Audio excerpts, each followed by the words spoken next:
नमस्कार, स्वागत है आपका डीआरएस इनसाइट्स के आज के प्रोग्राम में। मैं हूं आपके साथ नेहा सिंह। आज का है हमारा वीकेंड स्पेशल शो, जिसपे आपको एक नहीं, दो नहीं, तीन दिग्गज मार्केट एक्सपर्ट्स के मिलेंगे टॉप 20 पिक्स। ये शो होने वाला है आपके सामने बहुत जल्द ही शुरू, तो तैयारी कर लीजिए, ले आइए अपने पेन और पेपर, हो जाइए रेडी, क्योंकि आने वाले हैं आपके सामने एक के बाद एक हमारे मार्केट एक्सपर्ट्स के टॉप 20 पिक्स। हमारे साथ आज जुड़ रहे हैं मिस्टर प्रदीप हल्दर, जो कि फाउंडर हैं पीएचडी कैपिटल के, मिस्टर अंशुल जैन, जो कि हेड ऑफ रिसर्च है लक्ष्मी श्री इन्वेस्टमेंट्स के, मिस्टर अविनाश गोरक्षकर, जो कि founder and head of research है अविनाश मेंटोर रिसर्च सर्विसेज के। तो फिर देर किस बात की, शुरू करते हैं आज का धमाकेदार वीकेंड स्पेशल आपके लिए। तो शो में आप लोग बने रहिए और अपने सवाल रेडी कर लीजिए, क्योंकि प्रदीप जी शो के दौरान और शो के आखिर तक कई सारे ऐसे टॉपिक्स अपने देने वाले हैं जो उनके हिसाब से इस समय के लिए सही हो सकते हैं। और जिन लोगों ने हमारी मेंबरशिप नहीं ली है, जल्दी से मेंबरशिप ले लीजिए, ताकि आपके नाम के अगेंस्ट आ जाए बैच और आपको हमारे एक्सपर्ट से सवाल पूछने का मिल जाए मौका। प्रदीप जी, टाटा मोटर्स को लेकर काफी सारे सवाल आ रहे हैं मेरे पास। ऑटो सेक्टर, त्योहारों का मौसम है, दशहरा अभी अभी गया है, दिवाली आने वाली है, काफी चर्चा में रहता है ऑटो सेक्टर इस वक्त, तो उसको लेकर अपना व्यू बताइए। देखिए, टाटा मोटर्स को लेके मेरा पॉजिटिव व्यू है और हमने बहुत बार डिस्कशन भी किया आपका चैनल में। आप देखेंगे ऑलमोस्ट टाटा मोटर्स का जो मार्केट कैप है 2,63,000 करोड़ के ऊपर है, एंड कहीं ना कहीं पैड भी है 21,000 करोड़ के ऊपर, 716 के आसपास का क्लोजिंग आया है और लास्ट 2-3 महीने से एक रेंज बाउंड ट्रेड के अंदर फंसा हुआ है। एक टाइम करेक्शंस और एक प्राइस करेक्शंस दोनों एक साथ ही चल रहा है। ऑलमोस्ट 740 से लेके 640 के रेंज पे फंसा हुआ था। तो आज का जो डे हाई था 740 वो से एग्जैक्टली हाई लगा के नीचे आ चुका है।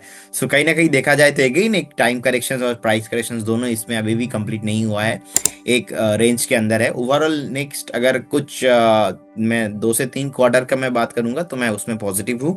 मुझे लगता है कि 740 745 के ऊपर अगर क्लोजिंग मिलता है तो फिर आपको 950 से लेके 1,000 का टारगेट आना चाहिए टाटा मोटर्स को। तो जिनके पास पोजीशन है बने रहिए, फ्रेश बाई भी आप थोड़ा बहुत डिप मिलता है तो करके जाइए, कोई प्रॉब्लम नहीं। और हमने मल्टीपल टाइम डिस्कशन किया टू 670 680 से। सो लास्ट वीक कुछ रिपोर्ट भी आया था नेगेटिव, हमने एग्री नहीं किया और अगेन बाउंस बैक किया टाटा मोटर्स। सो ओवरऑल मेरा व्यू पॉजिटिव है इस पे। आप कह रहे हैं बाय ऑन डिप अगर थोड़ा सा करेक्शन आता है तो कर ले, तो कुछ लेवल्स आप बता पाएंगे क्या? देखिए, टाटा मोटर्स के लिए अगर आप फ्रेश बाइंग की अपॉर्चुनिटी ढूंढ रहे हो तो मुझे लगता है कि अगेन आपको 670 680 का जोन के लिए वेट करना चाहिए। अभी फिलहाल एक हफ्ता पहले ही था 670 680 और उससे पहले 2 महीने से था 670 680 और इसीलिए अभी थोड़ा कंफर्ट मिलना मुश्किल है। It will take again time, market हो या सिग्नल, पेशेंस रखना चाहिए और इसलिए मुझे लगता है कि अभी वेट करना चाहिए आपको। बिल्कुल, मार्केट हो या सिग्नल, पेशेंस रखना चाहिए और लाइट को जरूर बहुत ध्यान से रखना चाहिए। कब आपको रेडी होना है, ग्रीन सिग्नल का वेट करना, कब हाँ अभी पेशेंस के साथ वेट करना चाहिए रेड लाइट पे। प्रदीप जी, तो टाटा मोटर्स की बात हो गई, ऑटो सेक्टर में कुछ ऐसे और आपके पिक्स हो या ऐसे कोई स्टॉक्स हो जो आपको लग रहा है कि अच्छा परफॉर्म कर सकते हैं आने वाले वक्त? ओशो क्लीलैंड बहुत टाइम से चला नहीं है एंड मुझे लगता है कि ओशो क्लीलैंड एक वन अदर काउंटर हो सकता है, लेकिन उनके लिए है जिनका व्यू मिनिमम 12 महीने का हो।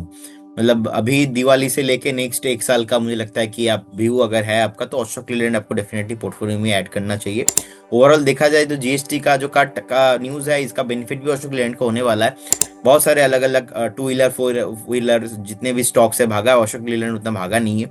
130 128 के आसपास का एक ब्रेकआउट लगाया था, उसके बाद से थोड़ा बहुत चला, अभी भी एक कंसोलिडेशन कर रहा है। 139 140 अच्छा वैल्यूएशन से, कभी भी आपको 134 135 के आसपास मिलता है आपको डेफिनेटली करेंट जोन से। मुझे लगता है कि 1 साल का व्यू से 20 से लेके 25% का आप मूव करेंट जोन से मैं देखता हूँ। इस केस में आपको एक बार 110 के आसपास का एक स्टॉप लॉस मेंटेन करना चाहिए।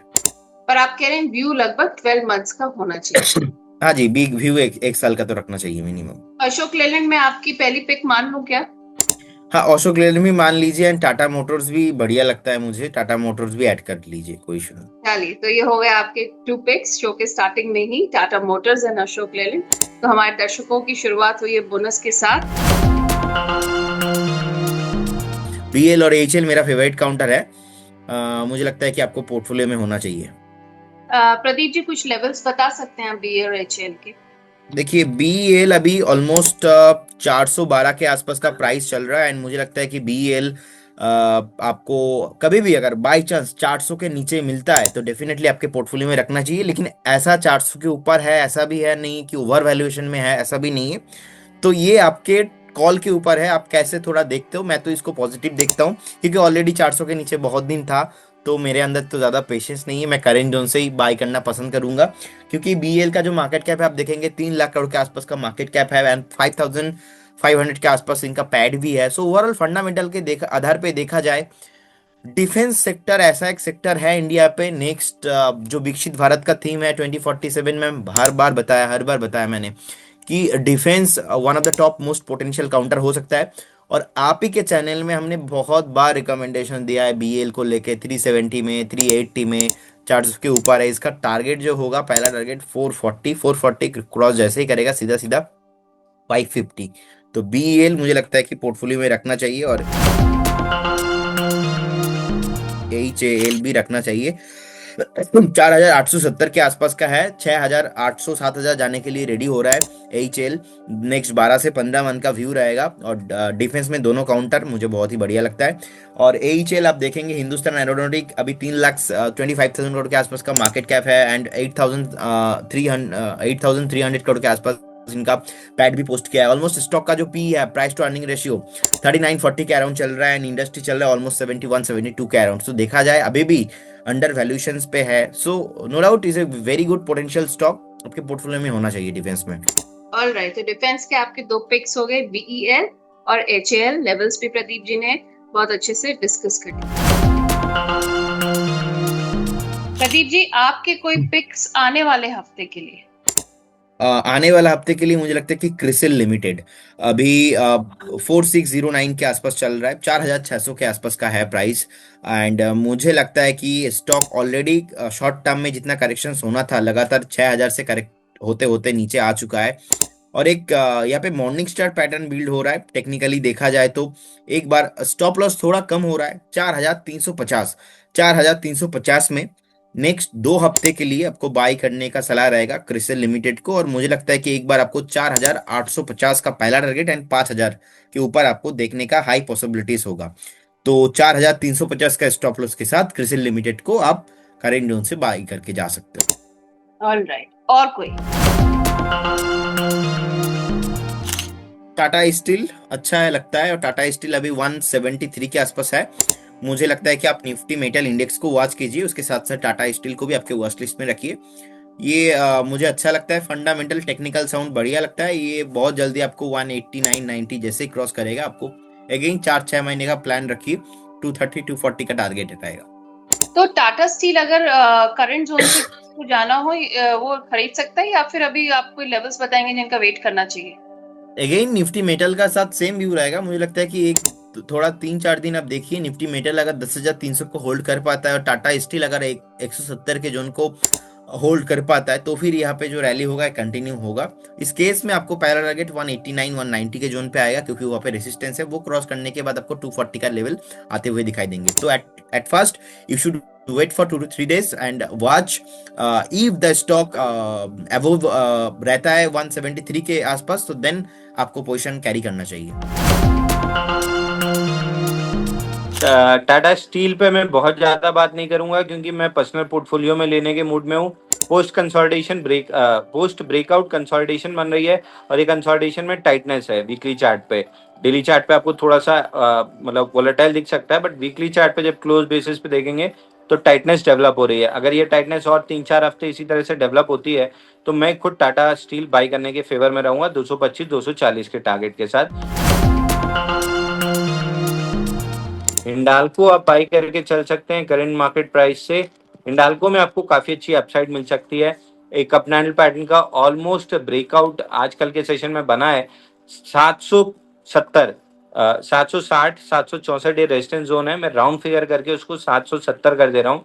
770 के ऊपर अगर हिंडाल्को सस्टेन करता है, अगर इसलिए जोड़ रहा हूँ कि शायद एक 5% प्रोबेबिलिटी है कि अगर मार्केट में प्रेशर आया तो फेल हो जाएगा, नहीं तो 95% प्रोबेबिलिटी है कि अपने कपनैंडल पैटर्न को सस्टेन करेगा और ऊपर 1000 रुपए तक का टारगेट बनाएगा। तो I am very bullish on Hindalco. Second pick मेरा, मतलब टाटा स्टील के बाद सेकंड पिक मेरा हिंडाल्को है। तीसरा मेरा वेदांता आता है, जहाँ पे अच्छी खासी अपसाइड बनी है और ये अपसाइड कंटिन्यू रहेगी। वेदांता थोड़ा सा मैनेजमेंट और कॉर्पोरेट गवर्नेंस और इस टाइप की चीजों के लिए थोड़ा सा मैं कहता हूँ 19 है, बट जैसा आपका चार्ट पैटर्न बना हुआ है और इंस्टीट्यूशन इंटरेस्ट है, इस स्टॉक में भी 600 रुपए तक की अपसाइड बन सकती है। तो आउट ऑफ 3 मैं अपने लिए टाटा स्टील सेलेक्ट करूंगा। आपके दर्शकों के लिए मैं हिंडाल्को सजेस्ट करूंगा। 2 से बाहर अगर जाना है तीसरे पे, तो फिर आप वेदांता सेलेक्ट कीजिएगा। फर्स्ट एंड प्रिफर्ड पिक मेरी इन्फोसिस है। स्टैंडर्ड डिस्क्लेमर, लगभग सब क्लाइंट्स को बाई करा के रखा है इन्हीं प्राइजेस पे। दूसरा टीसीएस 3018 के नीचे एकदम वैल्यू बाइंग एरिया है। चौथा एचसीएल टेक और तीसरा एचसीएल टेक और चौथा टेक महिंद्रा।